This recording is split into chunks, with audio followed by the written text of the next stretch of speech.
ভিতরে মহান আল্লাহ রাব্বুল আলামিন মানুষগুলিকে তিনটা ভাগ করলেন। প্রথম ভাগ মানুষগুলির কথা আল্লাহ বললেন, এদের ভিতরে ভালো ভালো গুণ থাকবে, যে গুণগুলি থাকার কারণে এদের নাম হবে ফরমাবরদার। আর এদের আখের আঞ্জাম, এদের পরিণতি, এদের রেজাল্ট, এদের ফলাফল হবে মুফলিহুন। তার অর্থ এরা হবে জান্নাতি। জোরে বলুন সুবহানাল্লাহ। আমার কথা কি এতটা বুঝতেছেন? আমার ভাষা বুঝতেছেন? মাশাআল্লাহ। লম্বা বয়ান আমি করি না কোনোদিন, অল্প সময়ে শেষ হবে।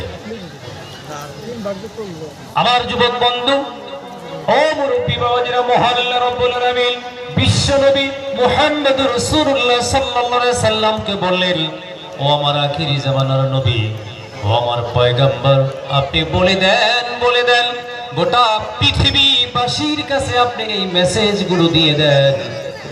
2 নম্বর ভাগের মানুষ যারা হবে তারা কঠোর বেঈমান হবে। ওরা আমি আল্লাহ আর আপনি রাসূলকে ওরা মানবে না। 2 নম্বর ভাগের ওরা আল্লাহ রাসূলকে মানবে না। একটু কথা কয়েন ইনশাআল্লাহ। এত বেজার হয়ে বয়ে রয়েছেন কে? কারণ কি? বাইতে নারাই করে আইছে।